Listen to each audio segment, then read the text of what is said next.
आज के इस वीडियो में क्लास 12 के रसायन विज्ञान प्री बोर्ड पेपर को हल करके बताया जाएगा। 2026 में जो प्री बोर्ड का एग्जाम हुआ है, पेपर का कोड 347 BCI के सभी प्रश्नों को हल करके बताया जा रहा है। पिछले भाग के वीडियो में प्रश्न नंबर 1 से लेकर के प्रश्न नंबर 5 तक के सभी प्रश्नों को जो है हल करके वीडियो अपलोड कर दिया गया है। यदि उस भाग का वीडियो आप सभी लोग नहीं देखे होंगे तो डिस्क्रिप्शन बॉक्स को चेक कीजिए, वहां पर वीडियो मिल जाएगा, वहां से जाकर के वीडियो को देख सकते हैं। इस भाग में प्रश्न नंबर 6 से लेकर के आगे के सभी प्रश्नों को हल करके बताया जाएगा। तो प्रश्न नंबर 6 है, इलेक्ट्रॉन रागी प्रतिस्थापन अभिक्रिया क्या है? क्लोरोबेंजीन के हैलोजनीकरण, नाइट्रीकरण, सल्फोनीकरण तथा फ्रीडल क्राफ्ट अभिक्रियाओं के रासायनिक समीकरण लिखिए। तो यहाँ इलेक्ट्रॉन रागी प्रतिस्थापन अभिक्रिया की परिभाषा बताना है और क्लोरोबेंजीन की जो है अभिक्रिया बताना है। इसमें 2 प्रश्न है और 5 नंबर का यह क्वेश्चन है। तो यहाँ पर सबसे पहले जो है इलेक्ट्रॉन रागी प्रतिस्थापन अभिक्रिया के बारे में समझेंगे कि प्रतिस्थापन अभिक्रिया क्या होते हैं। तो जो S1 अभिक्रिया होता है ना, वह नाभिक जो है रागी प्रतिस्थापन अभिक्रिया कहा जाता है। तो यहाँ पर हेडिंग नोट कर लेंगे, SN अभिक्रिया या एकाणुक नाभिक स्नेही प्रतिस्थापन अभिक्रिया।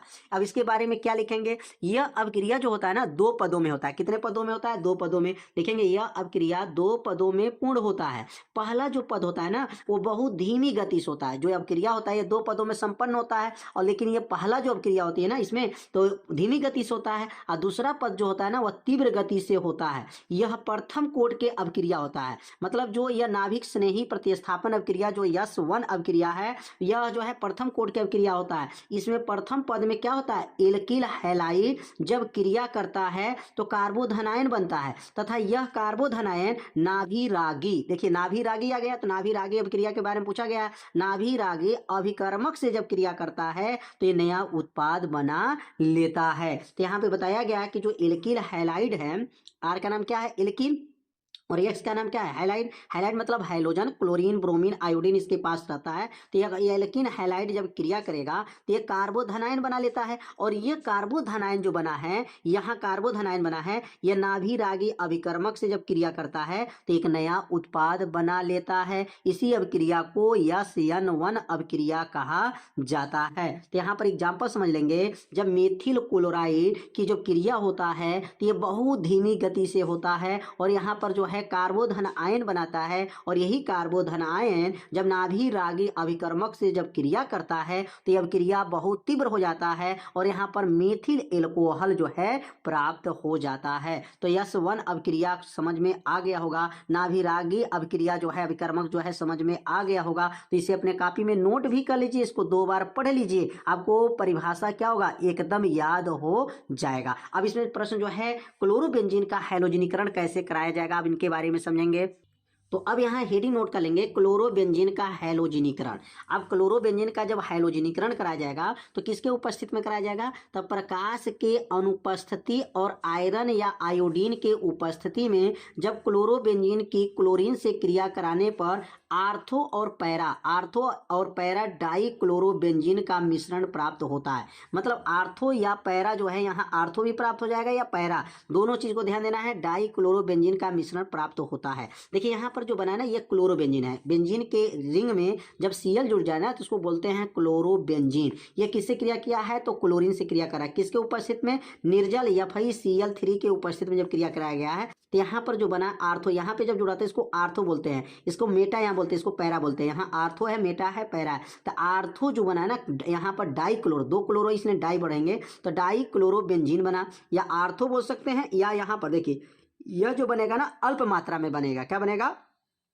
कम मात्रा में बनेगा। और यहाँ जो बनेगा अधिक मात्रा में बनेगा। तो यहाँ पर भी 2 Cl है और यहाँ पर भी 2 Cl है। अब यहाँ पर ये जो है लगा है, इसको आर्थो बोलते हैं, और यहाँ जुड़ेगा तो क्या कहेंगे? पैरा कहेंगे। तो यहाँ पर पैरा जो है डाई क्लोरोबेंजीन बना, और उसके साथ ये Cl कहाँ से आया? जब यहाँ पर जब Cl जुड़ता है ना तो यहाँ से हाइड्रोजन निकलता है। तो एक हाइड्रोजन इसमें का और एक Cl इसमें का बचा है, ये बन जाएगा HCl हो जाएगा। अब क्रिया दोनों पक्ष क्या है? संतुलित है। अब कहेंगे यहाँ पर 1 बेंजीन रिंग है, यहाँ पर 2 बेंजीन रिंग है। यहाँ पर ये बताया गया कि ये अल्प मात्रा में बना है और ये अल्प मात्रा में जब बना है और इसको थोड़ा सा और गर्म करेंगे तो ये पूर्ण मात्रा में बन जाता है। तो यहाँ पर आपको 2 रिंग बनाना रहेगा, इधर आपका एक ही रिंग रहेगा लेकिन इधर आपका 2 रिंग बनाएंगे, एक आर्थो के लिए एक पैरा के लिए। ये कम मात्रा है और यह अधिक मात्रा है। अब अगला हम लोग पढ़ेंगे क्लोरोबेंजीन का नाइट्रीकरण। एकदम सेम ऊपर वाला जैसे अब क्रिया लिखे हैं वही अब क्रिया इसी तरह यहाँ पर भी लिखना है, बस यहाँ पर पदार्थ बदल जाएगा। अब यहाँ पे क्या लिए थे, यहाँ पर क्लोरोबेंजीन था, अब लिखेंगे जब सांद सल्फ्यूरिक अम्ल के उपस्थित में, ये सांद सल्फ्यूरिक अम्ल है के उपस्थित में सांद नाइट्रिक अम्ल से क्रिया कराते हैं। सांद नाइट्रिक अम्ल से जब क्रिया कराते हैं तो आर्थो, देखिए यहाँ आर्थो बोलते हैं, आर्थो और पैरा, यहाँ पैरा बोला जाएगा, आर्थो या पैरा क्लोरो नाइट्रोबेंजीन बनता है, मिश्रण बना है और उसके साथ जो है जल बाहर जो है निकला है। इसी अब क्रिया को क्या कहा जाता है, क्लोरोबेंजीन का नाइट्रीकरण हो गया। बस यहाँ पर यहाँ से क्या है, NO2 इसमें आ जाएगा, NO2 हो जाएगा, बचेगा यहाँ पर OH और यहाँ का एक H मिलेगा तो बन जाएगा जल बन जाएगा। तो यह अल्प मात्रा में बनेगा और यह अधिक मात्रा में बनेगा। यह पहला जो आर्थो होगा ना यह अल्प मात्रा में बनते हैं, तो यह बन गया क्लोरोबेंजीन का नाइट्रीकरण।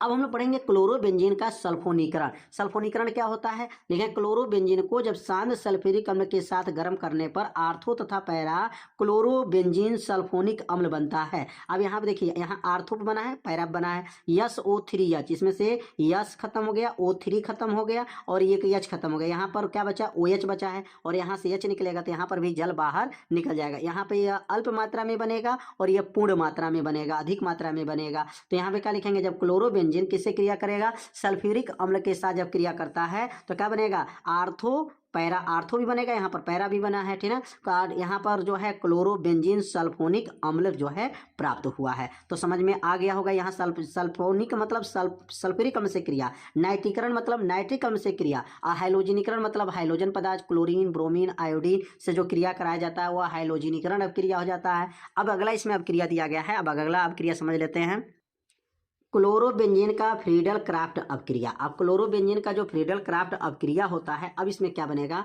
तो कहेंगे इसमें निर्जल AlCl3 के उपस्थित में क्लोरोबेंजीन, यहाँ पे क्लोरो रहेगा, क्लोरोबेंजीन की क्रिया किसके साथ कराएंगे, एसिटिल क्लोराइड से कराई जाती है। तो आर्थो क्लोरो एसीटोफिनोल तथा पैरा क्लोरो एसीटोफिनोल तथा यह Cl बनता है। यहाँ पर भी वही काम होगा, यहाँ पर एसिटिल क्लोराइड का सूत्र क्या है, CH3COCl होता है, यह एसिटिल क्लोराइड का सूत्र हो जाएगा। और यहाँ पर जो है क्लोरोबेंजीन है, क्लोरोबेंजीन जब एसिटिल क्लोराइड से क्रिया करेगा तो ये क्या बनेगा, आर्थो, यहाँ आर्थो बोला जाएगा, आर्थो जो है क्लोरो, ये क्लोरो है और एसीटोफिनोल बोला जाएगा, क्या बनाया जाए इसको, एसीटोफिनोल, इसका नाम क्या हो जाएगा, पैरा क्लोरो एसीटोफिनोल बनेगा और उसके साथ यह Cl पदार्थ जो है निकलेगा बाहर। कैसे Cl, क्योंकि यहाँ से जब जुड़ेगा ना, यहाँ से जुड़ेगा तो एक हाइड्रोजन इसमें का Cl यह है तो बने जाएगा आपका HCl हो जाएगा। तो यह जो बना है क्लोरोबेंजीन का फ्रीडल क्राफ्ट अपक्रिया हो गया। तो यह प्रश्न जो है पूरा जो है अब समाप्त हो गया। प्रश्न नंबर 6 का जो है पूरा प्रश्न जो है फाइनल हो गया।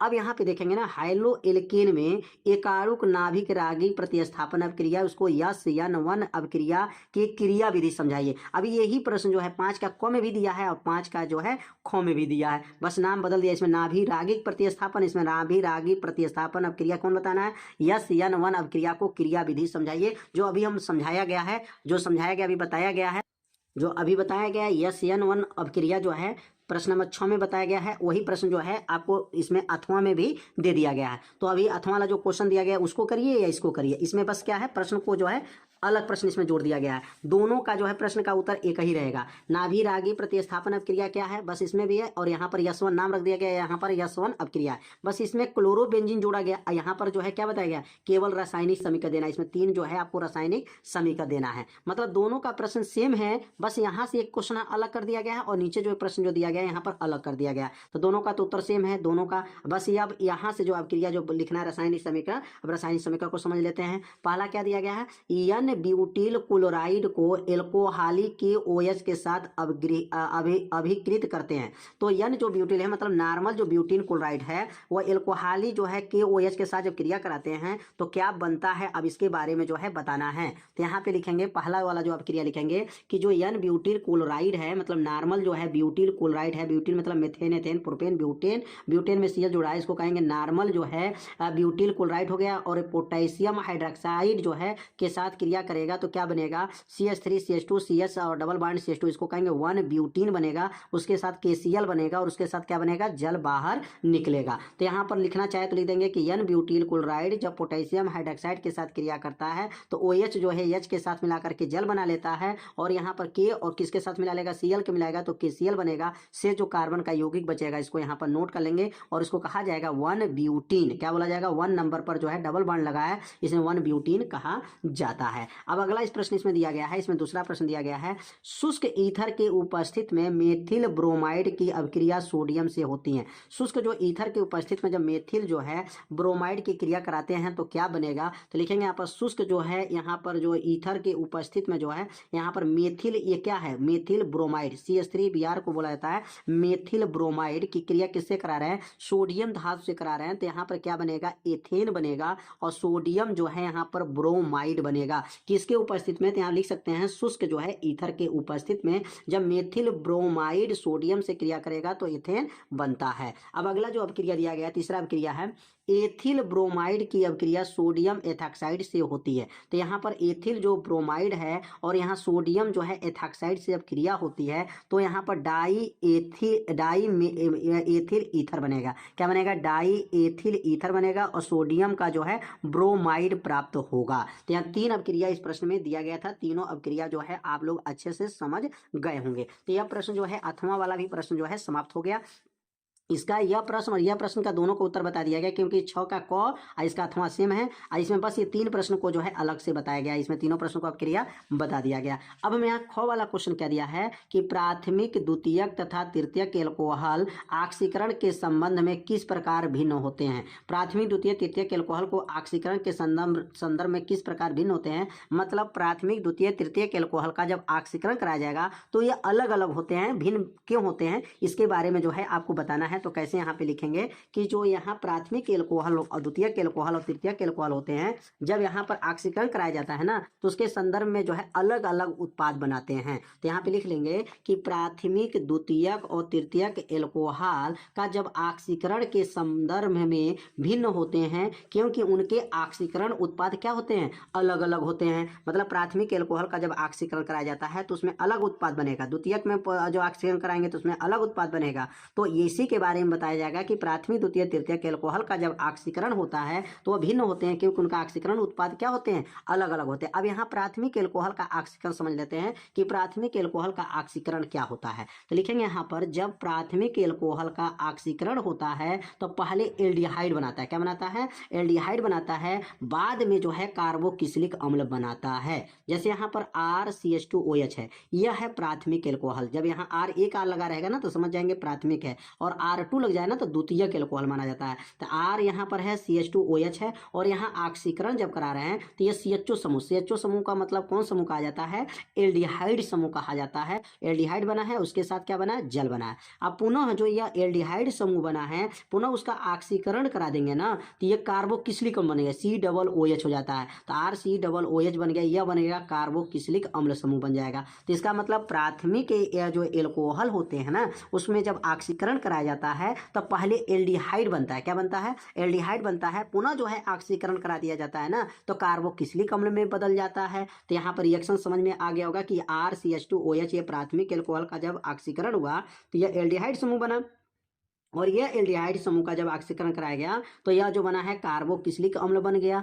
अब यहाँ पर द्वितीयक एल्कोहल के बारे में समझेंगे, द्वितीयक एल्कोहल का ऑक्सीकरण क्या है। तो लिखेंगे जब द्वितीयक एल्कोहल का ऑक्सीकरण कराया जाता है तो वह कीटोन बनता है। क्या बनता है, कीटोन बनेगा। ये क्या बन जाए, R2 जो है, R2 जो लगा, देखिए 2 लग गया तो इसका मतलब क्या कहा जाएगा, तो इसको कहा जाता है, R2 को कहा जाता है द्वितीयक एल्कोहल। CHOH है, और यह द्वितीयक एल्कोहल जब ऑक्सीकरण होता है तो R2CO बन जाएगा, और O और OH मिलकर करके जल बाहर निकल जाता है। तो ये CO कौन सा समूह होता है, तो CO जो होता है ना वो कीटोनी समूह होता है, कीटोन समूह कहा जाता है। तो यहाँ पर जो है द्वितीयक एल्कोहल का जब ऑक्सीकरण कराया जाता है तो कीटोन बनता है। तो प्राथमिक में क्या बना, एल्डिहाइड कार्बोक्सिलीकरण बना, और द्वितीयक में क्या बना, तो द्वितीयक में कीटोन बना। अब तृतीयक एल्कोहल का ऑक्सीकरण, तो कहेंगे तृतीयक एल्कोहल का ऑक्सीकरण जब होगा तो कहेंगे तृतीयक एल्कोहल आसानी से ऑक्सीकृत नहीं होता है। मतलब तृतीयक एल्कोहल का ऑक्सीकरण अगर कराएंगे तो वह बहुत आसानी से नहीं होता है, वो इसकी ऑक्सीकरण क्रिया बहुत कठिन होती है। तो इसमें कहा जाएगा इसकी ऑक्सीकरण कराना जो है क्या माना जाएगा, तृतीयक एल्कोहल आसानी से जो है ऑक्सीकृत नहीं होता है,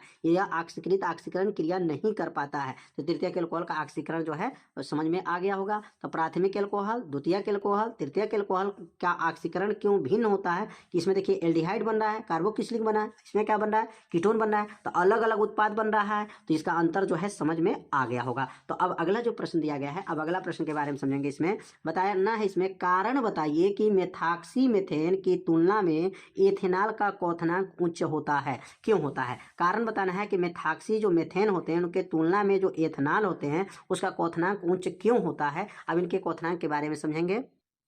तो यहाँ लिखेंगे मेथॉक्सी जो मेथेन के तुलना में, मेथॉक्सी मेथेन के तुलना में एथेनॉल का क्वथनांक उच्च होता है। अब उच्च क्यों होता है, क्योंकि एथेनॉल में क्या बनाते हैं, हाइड्रोजन आबंध बनाता है। हाइड्रोजन आबंध बनाने की वजह से उसका क्वथनांक क्या होता है, उच्च होता है, जबकि मेथॉक्सी मेथेन हाइड्रोजन आबंध नहीं बनाता है। कितना आसान उत्तर है, क्या लिखेंगे, मेथॉक्सी मेथेन के तुलना में एथेनॉल का क्वथनांक उच्च होता है क्योंकि एथेनॉल में हाइड्रोजन आबंध बनाता है, जबकि मेथॉक्सी मेथेन हाइड्रोजन आबंध नहीं बनाता है। इसको 2 बार पढ़ देंगे ना तो आपको उत्तर क्या होगा, याद हो जाएगा। तो समझ में आ गया होगा ये उत्तर। तो इसका 8वां वाला क्वेश्चन समझ लेते हैं। निम्नलिखित अभिक्रियाओं के लिए रासायनिक समीकरण लिखे। केवल यहाँ रासायनिक समीकरण लिखना है। बिलिमेशन ईथर संश्लेषण द्वारा तृतीयक ब्यूटिल एथिल ईथर का बनना। तो यहाँ बिलिमेशन ईथर संश्लेषण विधि द्वारा जो है तृतीयक ब्यूटिल एथिल ईथर कैसे बनेगा, तो यहाँ पर सोडियम तृतीयक ब्यूटेक्साइड की क्रिया किसके साथ करा दें, प्रोपिल आयोडाइड से कराई जाती है। तो तृतीयक ब्यूटिल जो है ना एथिल जो है यहाँ पर ईथर बनता है। तो कैसे यहाँ बनाएंगे, यहाँ रिएक्शन समझ लेते हैं। तो यहाँ पर जो सबसे पहले जब लेंगे यहाँ पर C और यहाँ लिखेंगे CH3 रहेगा, यहाँ पर CH3 और यहाँ लिखेंगे CH3, इसका क्या नाम हो जाएगा, और यहाँ पे लिखेंगे C के साथ हो जाएगा यहाँ पर O और O के साथ जो लगा है यहाँ पर Na। तो इसका नाम है सोडियम तृतीयक ब्यूटेक्साइड जो है, और किसके साथ क्रिया करेगा, प्रोपिल आयोडाइड के साथ क्रिया करेगा। CH3 CH2 हो जाएगा और यहाँ लिखेंगे CH2 और यहाँ हो जाएगा I के साथ जब क्रिया करेगा तो क्या बनेगा, तो यहाँ बनेगा यहाँ पर C और ये लिखेंगे यहाँ पर CH3 और यहाँ CH3, ये CH3 जो है यहाँ देख रहे हैं CH3 हो गया। अब यहाँ C और ये क्या है O, तो C हो ही क्या है, O हो जाएगा। अब O के साथ इसको जोड़ दीजिए पूरा, क्या है यहाँ पर CH2 के पास पुनः CH2 के बाद फिर CH3, लास्ट में CH3 हो जाएगा और प्लस जो हो जाएगा इसमें का I और इसमें का जो है Na मिला करके क्या बनेगा, सोडियम आयोडाइड बन जाएगा। तो ये जो अब क्रिया कराया गया है किसके साथ, अब इसका क्या नाम है, तो इसका नाम क्या हो गया, इसका नाम जो हो जाएगा यहाँ पर ईथर आ गया, O आ गया तो ईथर हो गया। इसका नाम तृतीयक ब्यूटिल कैसे, मेथेन एथेन प्रोपेन ब्यूटेन हो गया ब्यूटिल, और एथिल ईथर जो इसको कहा जाता है, पूरा का नाम हो गया। और इसके साथ सोडियम आयोडाइड भी प्राप्त हुआ। तो ये सब क्रिया को जो है समझ लिए होंगे। अब अगला जो प्रश्न इसमें दिया गया है, अगला प्रश्न को समझते हैं कि अगला प्रश्न इसमें क्या दिया गया है। एनिसोल का फ्रीडल क्राफ्ट एसिटिलीन, तो एसिटिलीन कैसे कराएंगे, मतलब एसिटिल क्लोराइड के साथ क्रिया कराएंगे, किसके साथ, जो है यहाँ पर जो है ना, यहाँ लिखेंगे किसके साथ क्रिया कराना है, एनिसोल के साथ लिखेंगे आपका एनी जो है सोल है, और एनिसोल का जो है फ्रीडल क्राफ्ट अब क्रिया कराना है। तो एनिसोल का जो है फ्रीडल क्राफ्ट अब क्रिया लिख देंगे यहाँ पर, फ्रीडल क्राफ्ट अब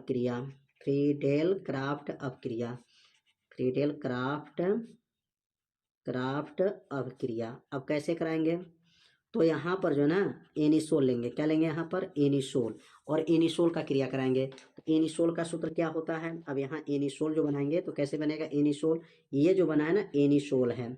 अब एनिसोल का जो क्रिया, ये बेंजीन हो गया, बेंजीन रिंग में OCH3 जब जुड़ जाए ना तो इसको एनिसोल कहते हैं, और यह एसिटिल क्लोराइड से क्रिया करेगा, CH3COCl। फ्रीडल क्राफ्ट ऑफ क्रिया में एसिटिल क्लोराइड से ही क्रिया कराया जाता है। अब यहाँ पे जो बनेगा ना, यहाँ पर जो है एनिसोल जो है ना, एनिसोल है, एनिसोल। अब एनिसोल जो था तो एनिसोल तो ये रहेगा ही, इनिसोल रहेगा। और यहाँ पर जो ना इनिसोल में जो आकर के यहाँ ज्वाइंट हो जाएगा, क्या जुड़ेगा, CO, इसमें का COCH3 जुड़ जाएगा, COCH3 यहाँ पर जुड़ जाएगा। तो यहाँ पे जो बना ना, यह पैरा पे बना है, क्या बना है, पैरा पर बना है। और यहाँ पर जो है यहाँ आर्थो पे बनेगा, ठीक है ना, आर्थो पे भी बना सकते हैं। ओ यहाँ OCH3 और यहाँ लिखेंगे आपका हो जाएगा COCH3 हो जाएगा। अब यहाँ से हाइड्रोजन जब निकला है ना Cl के साथ आ जाएगा तो ये बनेगा HCl हो जाएगा। अब इसका नाम क्या है, तो इसका नाम आपको याद रखेंगे, इसका नाम जो बनेगा यहाँ पर जो बनेगा तो ये तो पैरा हो जाएगा, क्या बनेगा, पैरा हो गया, पैरामेथाक्सी, क्या बनेगा, पैरामेथाक्सी जो है, पैरामेथाक्सी एसीटोफिनोन, क्या नाम है, एसीटोफिनोन इसका नाम है। और इसका नाम हो जाएगा, आर्थो हो जाएगा, क्या बनेगा यहाँ पर, आर्थो जो है आर्थोमेथाक्सी जो है एसीटोफिनोन बनेगा, ठीक है, यहाँ पे बना है। किसके साथ क्रिया कराया गया है, तो एनिसोल का क्रिया एसिटिल क्लोराइड के साथ कराया गया। तो यहाँ आर्थो, या पहले इसको बना सकते हैं, यहाँ लिख सकते हैं, इसको यहाँ लिख सकते हैं, ठीक है, आर्थोमेथाक्सी एसीटोफिनोन और पैरामेथाक्सी एसीटोफिनोन। यह अल्प मात्रा में बनेगा, यह अधिक मात्रा में बनेगा। यहाँ इधर बेंजीन रिंग एक ही रहेगा, लेकिन आपको यहाँ 2 बना है, इसका मतलब ये बता रहा है कि ये कम मात्रा में है और यह अधिक मात्रा में है। तो अब अगला जो इसमें अब क्रिया क्या दिया गया है, अब अगला क्रिया समझ लेते हैं। एनिसोल का नाइट्रीकरण कराएंगे, एनिसोल का जो है नाइट्रीकरण कराएंगे। तो यहाँ पर जो नाइट्रीकरण कराएंगे तो एनिसोल लिख देंगे यहाँ पर, एनिसोल का जो है नाइट्रीकरण कराना है। अब कैसे नाइट्रीकरण होगा, नाइट्रीकरण किसे कहते हैं, जिसमें नाइट्रिक अम्ल से क्रिया करेगा। एनिसोल का नाइट्रीकरण मतलब नाइट्रिक अम्ल के साथ जो है क्रिया कराया जाएगा, किसके उपस्थिति में, शांत सल्फ्यूरिक अम्ल के उपस्थिति में। ये जो बना है ना, ये बन गया, ये हो जाएगा आपका जो है, क्या रहेगा यहाँ पर, या एनिसोल में OCH3 रहता है। और किसके साथ क्रिया कराना है, नाइट्रिक अम्ल मतलब HNO3 के साथ जब क्रिया कराएंगे और किसके उपस्थिति में, शांत सल्फ्यूरिक अम्ल H2SO4 के उपस्थिति में क्रिया कराएंगे। तो यहाँ पर जो है मिलेगा आर्थो, यह हो जाएगा आपका OCH3 रहेगा। और यहाँ पर जो है नाइट्रो लग जाएगा, NO2 लग जाए, नाइट्रो लग गया। और यहाँ आर्थो पर भी बनता है, पैरा पर बनता है, लेकिन पैरा पर ज़्यादा मात्रा में बनेगा। और जो है, और यहाँ ऊपर जो है ना, यहाँ पर देखें पैरा जो आर्थो पे कम, पैरा पर ज़्यादा बनता है। और इसके साथ क्या बनेगा, यहाँ से H जो है, यहाँ से देखिए H, यहाँ O2 खत्म हो गया तो इसमें OH बना है और इसमें एक बॉन्ड यहाँ लगा है, तो इसका मतलब ये हो जाएगा H2O, क्या बनेगा, यहाँ पर H2O बन जाएगा। तो ये जो बना है एनिसोल का क्या बनाया गया है, नाइट्रीकरण कराया गया है। तो नाइट्रीकरण अब क्रिया जो है समझ में आ गया, यहाँ एनिसोल का नाइट्रीकरण और यहाँ एनिसोल का फ्रीडल क्राफ्ट अब क्रिया है। तो समझ में आ गया होगा कि इसमें क्या क्या पदार्थ बनाया गया। इस भाग में जो है ना प्रश्न नंबर 6 के सभी प्रश्नों को जो है हल करके बताया गया है। तो सभी प्रश्नों को जो है वीडियो आप लोगों को कैसा लगा, आप सभी लोग एक बार जरूर कमेंट कीजिएगा। अगले भाग में प्रश्न नंबर 7 के सभी प्रश्नों को जो है हल करके वीडियो अपलोड कर दिया जाएगा। तो प्रश्न नंबर 7 जो है अगले भाग का वीडियो अगर देखना होगा तो इस वीडियो का डिस्क्रिप्शन बॉक्स को चेक कर लीजिएगा, वहां पर वीडियो का जो है ना लिंक जो है मिल जाएगा, वहां से जाकर के वीडियो को देख सकते हैं। तो वीडियो बनाने में बहुत मेहनत लगता है, तो आप सभी लोग जो है वीडियो को लाइक कर दीजिए और चैनल पे पहली बार आए होंगे तो चैनल को सब्सक्राइब जरूर कर लीजिए। मिलते हैं अब अगले भाग में, तब तक के लिए जय हिंद, जय भारत।